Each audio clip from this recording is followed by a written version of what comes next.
Ok, 8 nœuds, 8 crises au total. Hari Seldon les a toutes prévues grâce à la psychohistoire. On a traversé celle du rapport de force, puis celle de la religion armée. La troisième arrive, la guerre des marchands. Mais le timing est brutal, parce qu'au même moment, le mulet montre ses crocs. Le mulet et moi sommes des anomalies. Tous les calculs s'effondrent dès qu'on veut nous intégrer dans l'avenir. Bienvenue dans Foundation. Tu n'aurais jamais dû faire partie de la seconde fondation.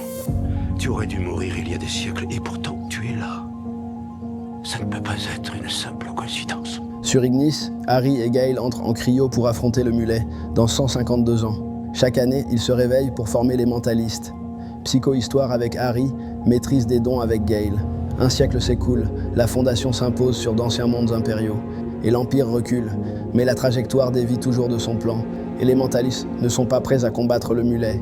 Alors, Hari renonce à la cryo, sacrifiant son nouveau corps pour entraîner davantage la seconde fondation. Pendant ce temps, Gale reste en sommeil car elle est cruciale. C'est elle qui affrontera le mulet selon sa propre vision. Un demi-siècle plus tard, elle sort du sommeil, accueillie par le nouvel orateur, Prim Pulver, une personne malentendante qui signe.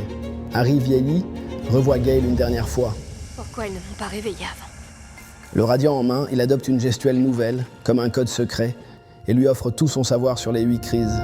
Et si le mulet doit être vaincu, ce sera à l'Invictus, le vaisseau écrasé sur Terminus. Si l'Invictus revient dans les équations, c'est que son point de chute, ou sa carcasse, jouera encore un rôle dans le futur.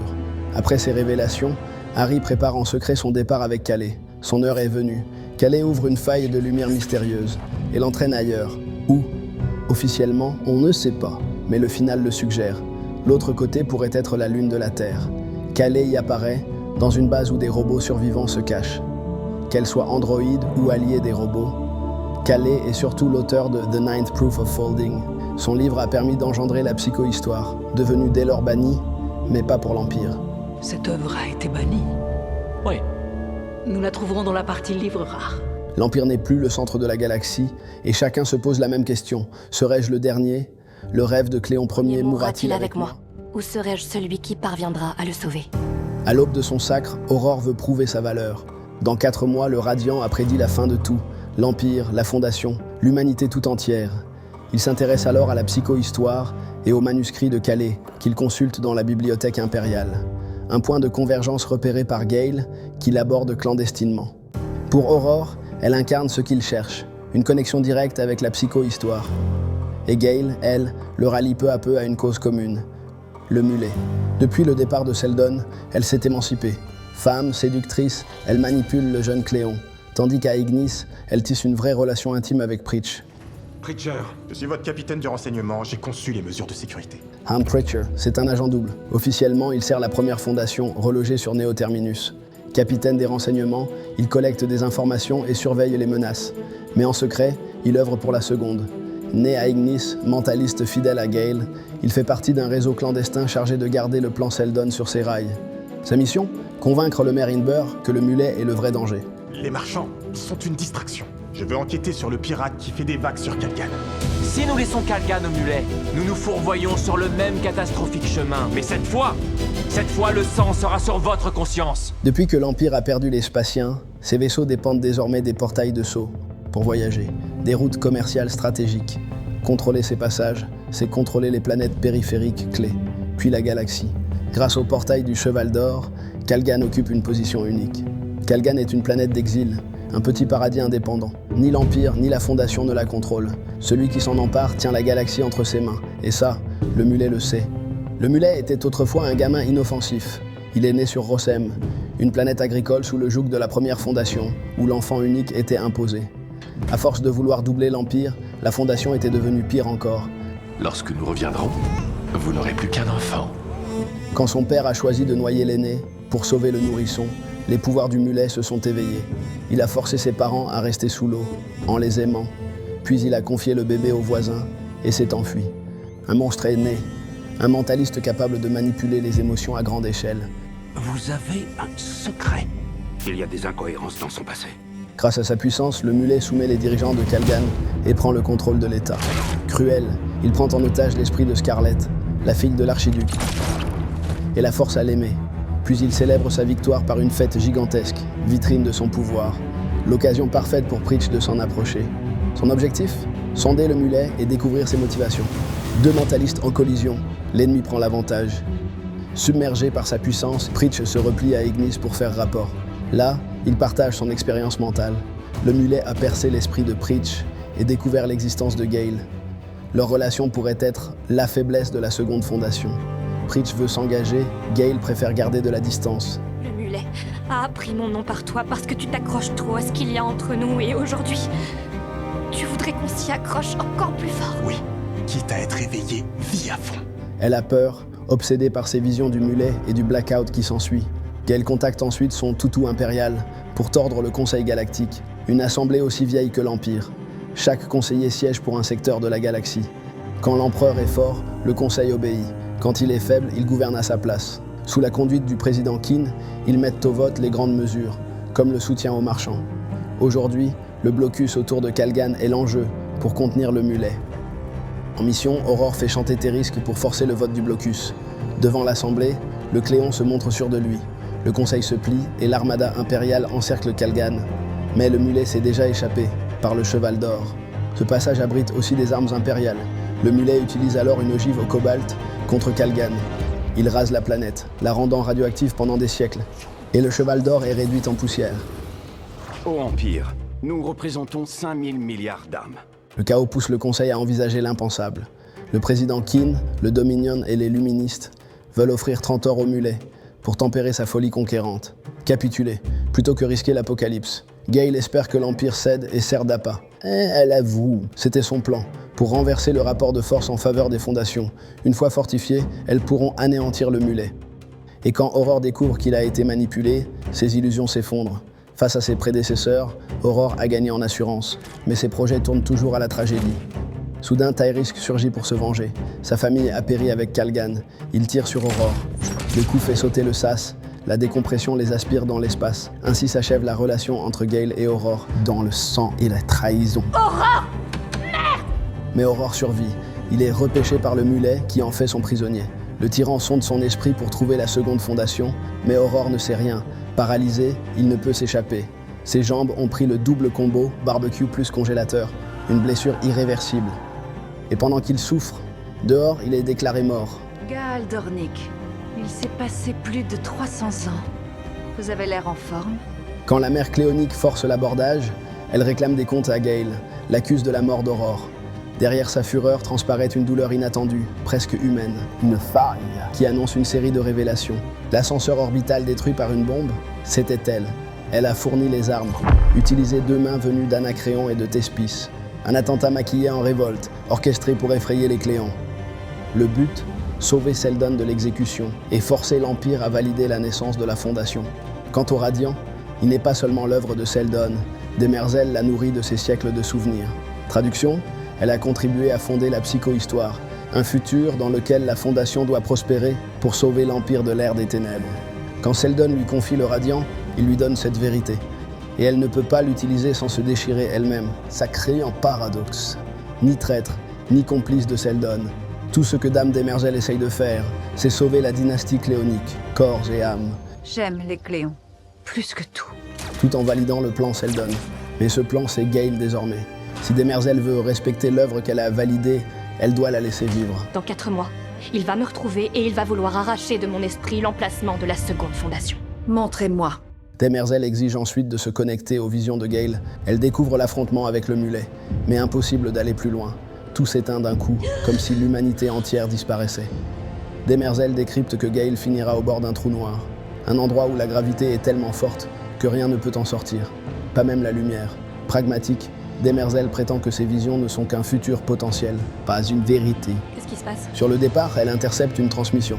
Le mulet a attaqué Neo Terminus. Aussitôt, Gale s'inquiète pour Preach, mais il est injoignable. Le mulet est bien plus important qu'il ne le paraît. Capitaine Preacher, vous avez désobéi aux ordres. De retour sur Neo Terminus, Preach insiste pour se focaliser sur le mulet, mais le maire s'en moque. Il n'a que faire d'un pseudo-pirate mutant, plutôt inquiet par la 3e crise imminente, la guerre des marchands. Ouais, fini la religion, place au commerce. Les marchands, pas des vendeurs de tapis, mais des princes de la galaxie. Influents, ils défient l'élite dirigeante, de plus en plus technocratique. Ils réclament ainsi leur indépendance. Et l'Empire en profite, livrant en secret des armes à leurs bastions. Ils alimentent la division pour affaiblir la Fondation. Une guerre civile prête à éclater. C'est pas la peine d'essayer. C'est toi qui m'as tout appris. Alors je te promets que tu vas pas y arriver. Tandis que Preach est jeté en cellule par Inber pour insubordination et viré solo, impliquant les Malo. Comme par hasard, vous vous êtes servi du neveu de Randu Malo, le chef de la faction des marchands. Ouais, plutôt Preach a enrôlé Toran Malo. Son enfance est marquée par un accident de navette dans lequel ses parents meurent. Toran est l'héritier d'Ober Malo. Ce dernier est désormais reconnu comme héros légendaire. Et coureur de jupons. De ces frasques est née une dynastie bâtarde, à l'origine de l'Alliance des marchands. Mais Toran n'en a que faire de la politique et des marchands. Il préfère se pavaner en lune de miel avec sa femme, Baita. Baita est une bourgeoise excentrique, en apparence. Véritable star de l'image, son visage est partout sur les écrans géants de Kalgan. Mais elle n'a pas toujours été célèbre. Agile de ses mains, elle vient d'une planète pauvre, et elle a grimpé l'échelle sociale à force d'ambition. Jeune marié, ça veut dire qu'on vient de se marier. Pendant que les Kalganais sont oppressés, les Malo jouent les influenceurs insipides. Et c'est pour cette image superficielle que Preach les a recrutés comme infiltrés. Ils ont servi de sésame pour approcher le tyran. Résultat, mission avortée. Chargé de rester en retrait, le couple finit par s'impliquer en quête d'adrénaline et de reconnaissance. Toran distrait le mulet, tandis que Baita s'attache à son bouffon, Magnifico. Humilié, fragile, presque martyr. Quand le mulet se déchaîne sur Toran, épluchant sa peau comme une patate, les amoureux fuient, avec Magnifico. Baita l'embarque avec eux comme une forme d'empathie exacerbée.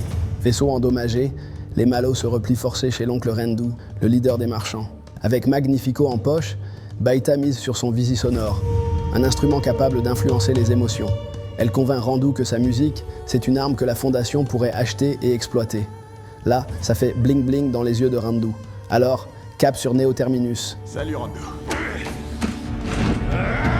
Sur place, l'accueil y est hostile, mais les Malo jouent leurs cartes. Magnifico.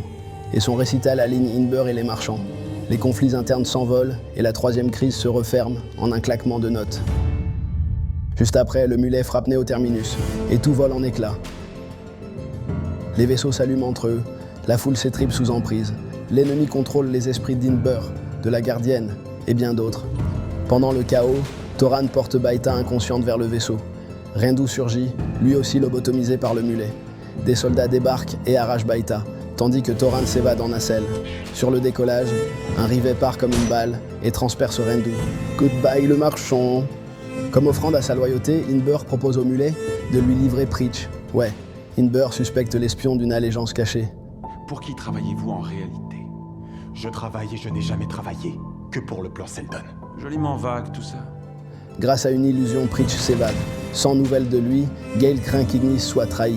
Elle ordonne à Prime et aux mentalistes de disparaître, sans lui dire où se cacher. Puis elle choisit de partir au front, direction Neo Terminus, où la riposte s'organise. Dans la forêt, Gale croise la gardienne. Elle plonge dans son esprit pour découvrir les plans du mulet. Mais la femme s'auto-sabote et coule avant de révéler quoi que ce soit. Même sort pour Inber, utilisée, puis forcée à se noyer dans une vasque. Des meurtres miroirs du trauma d'enfance du mulet. Comme si son cerveau voulait pas redevenir comme avant, comme si elle était malade. D'amour. C'est comme ça qu'il fait. Jamais je n'ai ressenti autant d'amour. Toutes les personnes qu'il convertit disent qu'elles l'aiment. Plus loin, Gale retrouve Preach. Il les conduit dans un refuge où des rescapés se cachent. Elle rencontre Ebling et Toran, des esprits clean, mais Magnifico, lui, est lié au mulet. Même s'il est attaché à Baita, il est loyal au mulet, qui l'aurait sauvé le premier. Toran le défend, Gale refuse de l'exécuter. Elle le garde comme une carte dans sa manche. J'ai besoin de parler à quelqu'un. Le seul esprit sur Neo Terminus qui ne peut pas être converti. Direction le sanctuaire, où Gale confronte l'hologramme de Harry. Je suis content de revoir ton visage. Elle l'interroge. Neo Terminus a supplié son aide à plusieurs reprises. Pourquoi a-t-il fui? Plus tôt, Ebling avait déjoué les barrières du sanctuaire pour être le premier à rencontrer Harry. Ebling Miss est le descendant de Xilas, l'avocat impérial qui a cherché à discréditer la psychohistoire. Marqué par cet héritage, il est devenu autodidacte en psychohistoire. Il se présente comme son biographe, un fan absolu. Quand Ebling cherche du soutien, Harry reste énigmatique. Puis quand le sanctuaire s'est ouvert, symbole de la troisième crise, Harry a rejoué sa mise en scène habituelle de grand prophète, jusqu'au bug. Le mulet. Qui ? Et non, il n'est pas dans ses équations. Alors, au lieu de défendre la Fondation, il a réactivé le champ protecteur et expulsé tout le monde, pile au moment de l'attaque. Alors, Ça ne m'explique toujours pas pourquoi vous n'avez pas sauvé Neo Terminus. Harry esquive, donne des réponses évasives, Derrière les mots se cache la jalousie, l'ego. Ce Harry n'est qu'un hologramme, avec un savoir limité sur le plan, frustré de n'être qu'une copie incomplète. Harry accepte de l'aider à une seule condition. Elle doit lui donner un corps comme Harry Innis. Gale ment, en taisant la mort de ce dernier. Grâce à la technologie du sanctuaire, Gale et ses rebelles s'infiltrent sur la station en orbite de Neo Terminus. En gros, ils utilisent des illusions pour tromper les défenses ennemies.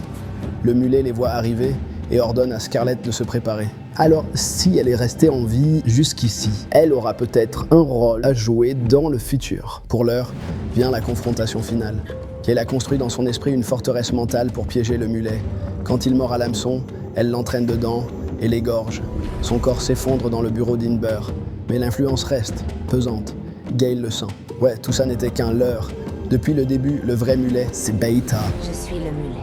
Ebling est figé, incapable de réagir. Toran bouche bée est invité à dormir, tandis que Preach est passé du côté obscur de la force. Jamais je n'avais ressenti autant d'amour. Son esprit possédé. La suivante, c'est Gale. Beta utilise le Visisonore pour mieux la briser. Mais Magnifico ne joue plus sa chanson. Gale a désaccordé l'instrument et en profite pour filer. Secouru par Raysec, planqué jusque-là sur leur vaisseau. À bord, Harry réclame à Gale d'honorer sa promesse. Mais elle ne peut pas, elle avoue la mort d'Harry Innis. Le Harry Sanctuaire reste alors désemparé, prisonnier de son cercueil technologique pour l'éternité. Mais est-ce que tout ça, ce n'était pas calculé depuis longtemps? Harry a déjà manigancé sa propre mort pour devenir prophète.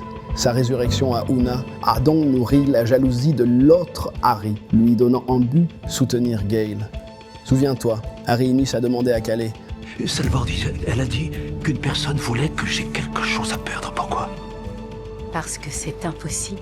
Et c'est exactement la réponse que Gale donne à Harry Sanctuaire. Elle ne peut pas accomplir sa volonté. Or, c'est mon interprétation parfaite. Harry est mort il y a des années. Et pendant qu'Harry pleure son immortalité numérique, un autre rêve d'échapper à la faucheuse, frère au soir. Mais l'Empire a les mains libres à présent, et le mulet sera vaincu par moi, et non par Seldon. Dans les couloirs miroitants du palais, Soir retrouve Quint, encore secouée par les images de Neo Terminus. Ambassadrice de la Fondation et vieille alliée, elle partage avec lui un lien politique, autant que personnel. Et dans le chaos, une intimité éclot enfin, tandis que l'Empire cléonique prend l'eau. Jour s'est évadé pour retrouver sa fille de joie, puis la tragédie. Aurore n'est plus. Aurore est portée mort, en traître. Il ne reste plus que Soir, brisé par cette perte. C'est le déclencheur émotionnel. Le vieil empereur devient un roi enragé qui veut brûler tout ce qu'il peut atteindre. Mais derrière la colère se cache la terreur. L'euthanasie rituelle approche, plus tôt que pour ses prédécesseurs, parce qu'à cause des dérives génétiques, le cycle cléonique a été raccourci. On préfère l'achever avant que le fruit ne pourrisse. Mais le ver est déjà dans le fruit. Vertige, cruauté, déclin précoce. Soir en montre tous les signes. Il a supplié Demerzel d'un sursis à son immolation.